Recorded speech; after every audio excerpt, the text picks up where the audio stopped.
अस्सलाम वालेकुम, welcome to my YouTube channel medical student. आज जो टॉपिक मैं आपके साथ डिस्कस करना चाह रही थी वो है हमारे पास cryotherapy. What is cryotherapy? The application of cold for various therapeutic purposes is called the cryotherapy. और हम ये यूज़ किस लिए करते हैं? For the treatment of acute trauma and the sub acute injuries के लिए हम यूज़ करते हैं। इसके अलावा यूज़ किया जाता है रिड्यूस करने के लिए, पेन को रिड्यूस, स्पास्टिसिटी को, मसल स्पैज्म को रिड्यूस करने के लिए, रिड्यूस स्वेलिंग को, प्रमोट करता है हीलिंग को, और जो मसल इनहिबिटेड हो गया होता है उसको क्या करता है? एक्साइटेटरी स्टिमुलस प्रोवाइड करता है। एक और बात मैं आपको बताती हूँ, जो हमारे पास एक्यूट पेन होती है या एक्यूट हम लोग इंजरी वगैरह कोई भी एक्यूट चीज़ हो गई है, एक्यूट पेन है, उसमें हम लोग कोल्ड थेरेपी देते हैं, कभी भी हॉट थेरेपी नहीं देते हैं। और जो क्रॉनिक पेन होती है उसमें हम लोग कौन सी देते हैं? हॉट थेरेपी देते हैं। ये बात बहुत रखनी होती है अपने हमारे मेडिकल ट्रीटमेंट में यूज़। अगर एक्यूट पेन है 5, 6, 7, 8 दिन का तो हमने कोल्ड थेरेपी देनी है। बट अगर 1 साल 2 साल पुरानी दर्द है तो उसमें हम लोग क्या देते हैं?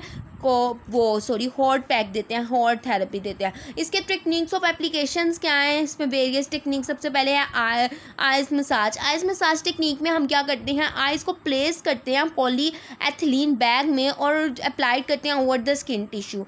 आइस क्यूब्स भी हम डाल सकते हैं उस बैग में। इसके अलावा क्रश आई डाल सकते हैं, फ्लैक डाई डाल सकते हैं, यूज़ करते हैं। ठीक है। The ice bag is applied over the patients tissue. Patient के टिश्यू पे रखेंगे, ये नहीं कि पेशेंट को लाए ओवर द पैक कर देंगे। इसके अलावा प्रेशर जो एप्लीकेशन, ये हमारे पास लाइक टिश्यू है ना, उसका प्रेशर हमारा पास बहुत कम हमने देना है। ये नहीं कि बहुत ज़्यादा प्रेशर देते हैं, लाइट प्रेशर देते हैं, मिनिमल प्रेशर देना है। और मूवमेंट हमने बैग की टू एंड फ्रो मूवमेंट करनी है। ठीक है। और सर्कुलर मोशन में भी हम मूवमेंट कर सकते हैं। इसके बाद नेक्स्ट है हमारे पास, और आइस मसाज हम लोगों ने कितने मिनट के लिए करनी है? 10 से 20 मिनट के लिए करनी है। नेक्स्ट हमारे पास है आइस टॉवल वगैरह। ये क्या, इसका क्या यूज़ है? इसको हम कैसे यूज़ करते हैं? ये बहुत पॉपुलर मेथड है क्योंकि इसमें बर्न का चांसेस बहुत कम होते हैं। इसमें हम प्रिपेयर करते हैं आइस सोल्यूशन को, एक बकेट लेते हैं या फिर बाउल हम कहेंगे, उसमें 2 पार्ट्स हम डालते हैं, फ्लैटर यहाँ पे क्रश्ड आइस का, और 1 पार्ट डालते हैं वाटर का। और टॉवल को जो है क्या करते हैं? टॉवल को हम लोग उसमें इमर्स करते हैं और देन बॉडी पार्ट पे जो ट्रीट करना होता है उस पर लगाते हैं। कितने मिनट के लिए लगाते हैं? 20 मिनट के लगाते हैं। और टॉवल चेंज करते हैं हर 30 सेकंड्स के बाद, और 2 मिनट हर सेकंड 30 सेकंड्स टू 2 मिनट के बाद। और टाइम पीरियड कितना होता है? 1 मिनट। और 10 टॉवल्स अगर हम अप्लाई कर रहे हैं ना, तो total time period 10 to 20 minute में हम लोग 10 टॉवल्स अप्लाई करेंगे। Immersion of the in cold का आपको पता चल रहा है, इमर्स कोई चीज़ इमर्स करना पानी के अंदर। अब auto body immerse in cold water in which the treatment लो होगा हमारा किस बार 0 से 110 डिग्री सेल्सियस तक का। एक्सट्रीमिटीज़ को, हाँ लाइक हमारे हैंड्स हो गए, फीट हो गया, उसको हम लोग डिप कर देते हैं पानी उस वाटर में, कोल्ड वाटर में।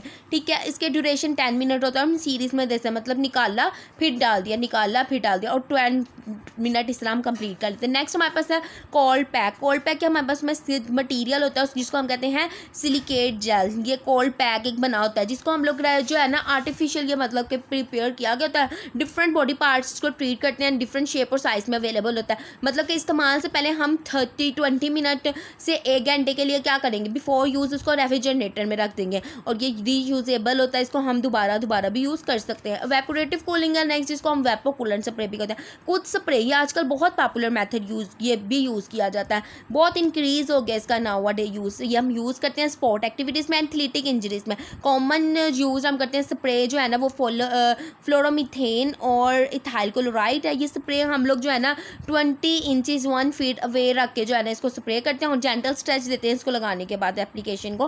वेपोकूलेंट ठीक हो गया। उसके बाद नेक्स्ट हमारे पास है एक्साइटेटरी कोल्ड। एक्साइटेटरी कोल्ड क्या है? The mark sensitive stimulus of the eyes on skin can be use to facilitate contraction of the inhibited muscle. Inhibit muscle हो गया जो उसको कॉन्ट्रैक्ट करेंगे, उसको फैसिलिटेट करने के लिए एक्साइटेटरी कोल्ड यूज़ करता है। The ice is applied stroke quickly 3 times over the dermato in the skin is then dried. Apply करेंगे और स्किन को ड्राई करने के लिए छोड़ देंगे। द सेंसिटिव स्टिमुलस, जो स्टिमुलस हमने दिया सेंसिटिव कहाँ पे जाएगा? पहले सबसे पेरिफेरल नर्व से होता है, वो हमारे एंटर होगा स्पाइनल कॉर्ड में थ्रू द पोस्टीरियर हॉर्न, और वहाँ जाके राइज कर देगा level of excitatory around the, जो कहाँ पे होगा? Anterior horn cells. Acetylcholine have the connection with this sensitive fibre. Acetylcholine का सेंसिटिव इन फाइबर्स के साथ क्या होगा? कनेक्शन होता है। This technique is of the ice quick ice, इसको हम क्विक आइस टेक्निक भी कहते हैं। Is used a useful stimulus in aiding bull and प्रिकॉन्डा।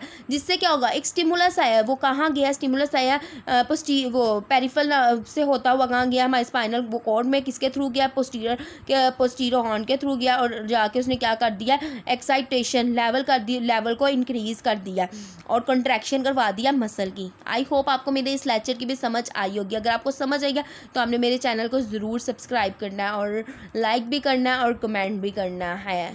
Thank you so much. अल्लाह हाफ़िज़।